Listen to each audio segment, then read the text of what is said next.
Hey everybody, this is Danny Echevarria with theproaudiofiles.com, and in this video today I'm going to be talking about some tips for mixing with saturation. And I love mixing with saturation. Hopefully by the end of this video you're going to understand why, and maybe you'll love it too. Before I talk about why I love it, I want to talk quickly first about what is saturation. Short answer is that saturation is like a subtle distortion that adds pleasant harmonics to a sound source. It's a big part of what gives analog gear its mojo. When you talk about the character of a piece of vintage gear, a lot of the time what you're talking about is the way that that piece of gear adds saturation to the sound sources that go through it. And in the analog world, nearly everything is going to add some saturation. Everything in your signal chain is going to add some saturation. Amps, for sure. Mics, especially tube mics, preamps, channel strips, outboard gear like compressors, and ultimately tape, for sure, adds a ton of saturation. And each of those steps in the chain is going to add its own particular type of saturation, and that's part of what gives each its character. So why use saturation consciously in a mix? The easiest answer is that it makes stuff pop. It can make sounds that are meant to sit in the front of the mix have more sparkle and clarity and helps bring them forward. It can make low frequency sound sources sound much clearer coming out of small speakers, especially like laptop speakers or phone speakers. It'll make your bass or kick cut through on those sort of smaller speakers much more easily. And it can just add density and power to just about anything. And for all of those reasons and so many more, I love it. So let's take a look at some ways that I'm going to use saturation in this mix. This is another song by Zach Jones. If you've seen some of my recent videos, you will hear more from this guy. I'm mixing his album right now. So I'm just going to play you the section that we're going to be working with. Take a listen. Leaving this town for a while, you may notice a change in my style. Pack my trunk. And the first tip that I'm going to look at is how to use just a subtle amount of saturation to bring something forward in a mix without actually making it any louder. And I'm going to be doing this with the strings. And for this, I'm going to use one of my go-to saturation plugins. This is the Cush Audio Omega Transformer Model N. It's modeled after a Neve channel strip, the way that it adds saturation to sound sources. And it's cool because it's got this kind of idiot-proof layout where it's just one intensity knob and then input and output, gain correction, and a couple other things, but it's not a ton of bells and whistles. It's hard to screw up. So what I'm going to do is turn this intensity knob up until I notice that the plugin is doing something. And I'm going to know that it's doing something not just because it's going to sound like it's kind of bringing the strings out, but because it's got these green indicator lights that are going to light up. So I'm going to bring it up to where they're doing something on just the loudest moments, and I'm going to back it down a little bit. Check it out. Leaving this town for a while, you may notice a change in my style. Pack my trunk.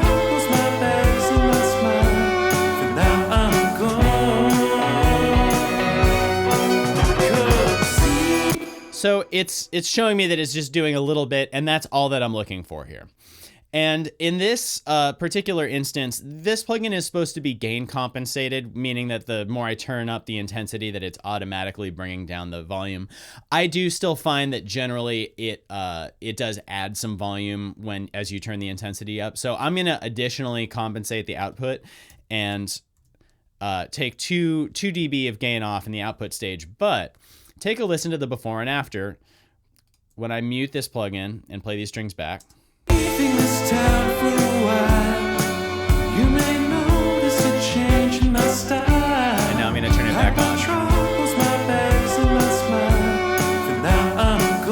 So one more time. This is a subtle difference, but an important one. Here's bypassed. Leaving this town for a while, and in. You may notice a change in my style.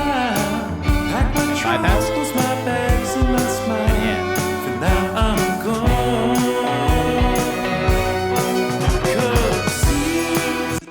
So it's a small change that I'm looking for, but it sort of just helps bring the strings forward. And it doesn't feel like they're taking over the mix, and that's exactly what I wanted from it. I want them to just sort of feel more present, feel a little clearer, but without having them eat up more headroom. Saturation is great for that. But this brings me to my second tip about mixing with saturation, which is that for best results, expect to pair it with EQ. To show you what I mean by this, I'm going to use the FabFilter Pro Q3. I use this all the time, not just because I actually use it all the time, but because I think that it makes it easy to see what's going on. And if you're using your DAW's stock EQ plugin, it's probably got an interface that kind of looks like this one. So you can apply what I'm doing here to whatever it is that you're using. So right off the bat, I'm going to high pass filter this. You'll see when I play it back, there's going to be in the metering here, there's going to be a bunch of low frequency rumble down below 100 hertz, which has nothing to do with the notes that the strings are playing. There's a viola in this. The lowest note that a viola can play is around 120 hertz. It's this C3. It's 130 hertz, I guess. So I'm going to filter it up to there because I know the strings are not going to give me anything useful below that. So first, take a look at the playback with that. You'll see what I'm cutting out. So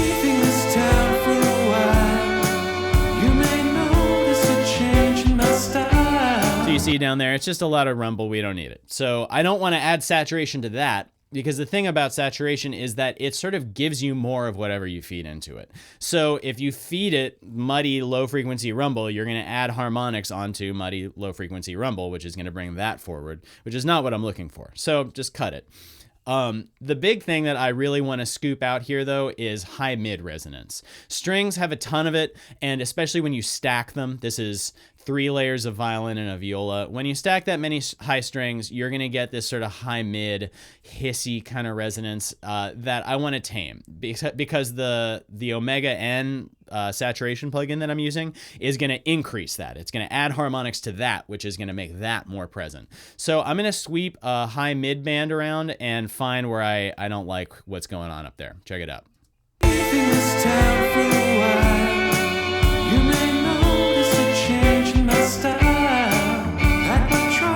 So there it is. It's looks like about 2.3K. It's this sort of high-pitched whistling. I'll solo out that band so you can hear it.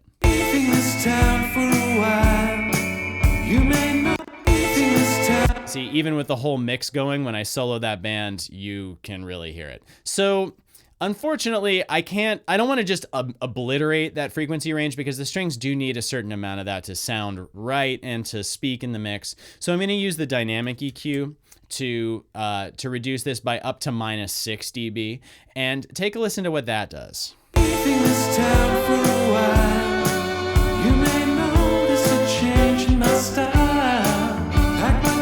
So a lot smoother to my ears. It really tames the sort of harsh part of the sound. Check out the before. I'm going to bypass the plugin. And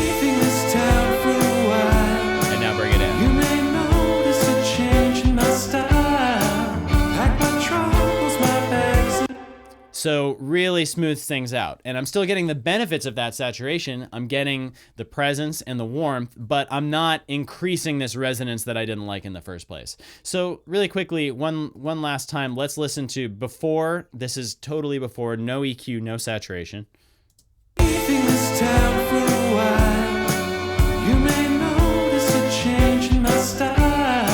now after.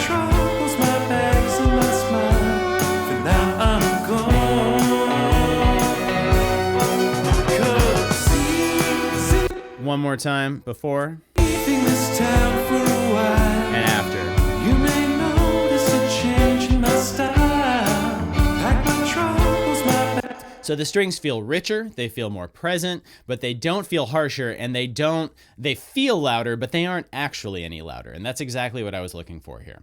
So enough of these strings. I want to look at some sort of different uses of saturation, and I'm going to go to the bass for this. So I talked already about how great saturation is for helping bring low frequency sound sources forward, and bass is a great example of this. So what I mean by that is when you're adding harmonics, you're adding frequencies that are sort of higher than the root frequencies of what you're feeding it. So I could, if I wanted to give my bass more mid-range, just boost it on an EQ.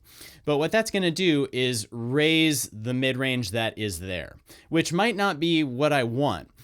What saturation does is it's adding new mid-range, and that new mid-range is going to be more musical because it's harmonics that are based off of the fundamental notes of what I'm feeding it, the low frequency information.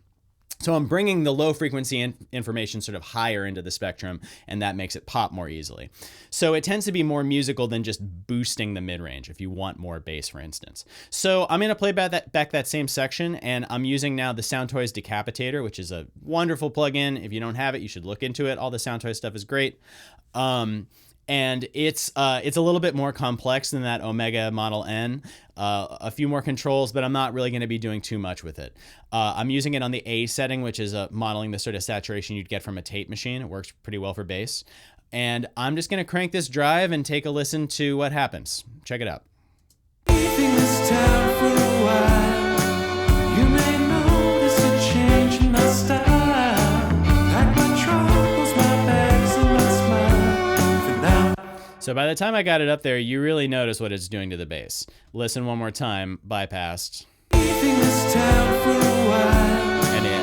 you may notice a change in my style. I'm going to turn it up a little more. Troubles, my bags, and my smile. For now.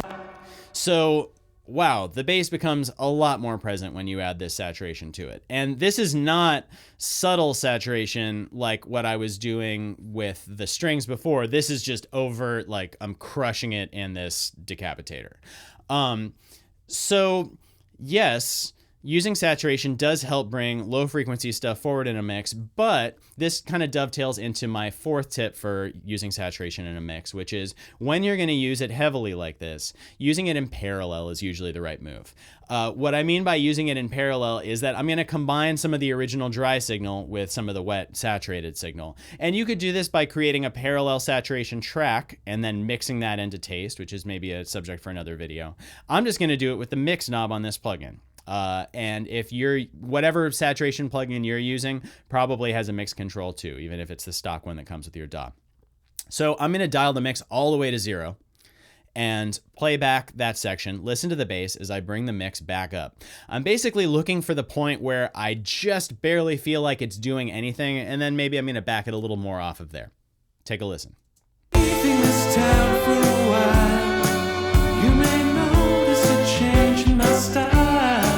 Pack my troubles, my bags, and my smile. So there it is, up about 50%, halfway up. That's where I really started noticing it doing something. I'm going to bypass it. Listen to that. Leaving this town for a while, Now I'm going to bring it back. notice a change in my style. Pack my troubles, Bypass. my bags, and my smile. For now I'm Bring it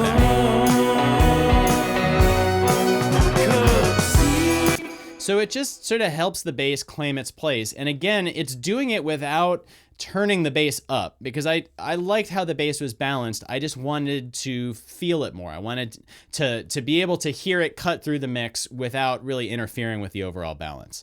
The other thing about using saturation in parallel like this that's helpful is that if I solo out the bass and we listen to it with the mix all the way back up,